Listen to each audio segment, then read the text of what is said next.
హైదరాబాద్ మాదాపూర్లో దారుణ హత్య కలకలం రేపింది. తన కుమార్తెలను వేధిస్తున్నాడనే కోపంతో ఓ తండ్రి నలుగురి సాయంతో భాస్కర్ అనే యువకుడిని హత్య చేసినట్లు పోలీసులు తెలిపారు. ఘటనలో వరంగల్ జిల్లా వర్ధన్నపేట మండలం ఉప్పరపల్లికి చెందిన భాస్కర్ మృతి చెందాడు. పోస్టుమార్టం అనంతరం మృతదేహాన్ని స్వగ్రామానికి తరలించడంతో ఉద్రిక్త పరిస్థితులు నెలకొన్నాయి. మాదాపూర్లో నివాసం ఉంటున్న భాస్కర్కు స్వగ్రామానికి చెందిన రాజు యాదవ్ కుమార్తెతో పరిచయం ఏర్పడింది.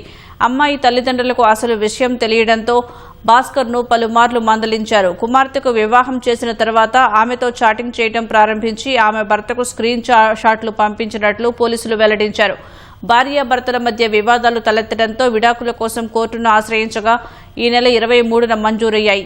సదరు యువతి ప్రస్తుతం బేగంపేటలో తన చెల్లి వద్ద ఉంటోందని తెలుసుకున్న భాస్కర్ ఆమె చెల్లిని వేధింపులకు గురిచేసినట్లు పోలీసులు పేర్కొన్నారు.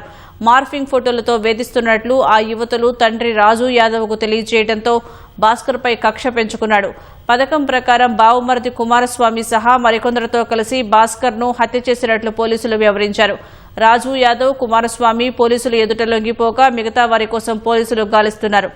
భాస్కర్ మృతిపై అతడి తల్లి కన్నీరు మున్నీరుగా విలపించారు. లెక్క దెబ్బ కొట్టకుండా నా కొడుకును చదువుకున్నా అయ్యా డ్యూటీ ఎక్కినోన్ని ఇక రారా మీ ఊరు వాళ్ళు వచ్చిండ్రా మీ దోస్తులు వచ్చిండ్రు అమ్మ అని ఇద్దరు పోయినలాట అందులోకి అక్కడ కాలేజీలోకి ఇద్దరు మూడో పోర్లు ఉన్నాడు నా కొడుకు. ఇద్దరు పోయి ఇట్లా భుజాల మీద వేసుకొని తీసుకొచ్చి గేట్ కాడికి రాగానే ఇంకా ముగ్గురు ఉన్నారట. ఇక చంపిల్లిగా వాళ్ళు ఎవరెవరంటే ఇప్పుడు అమ్మాయి వాళ్ళే మేనమామ కొడుకులు మేనమామ కొడుకులు 8 మంది.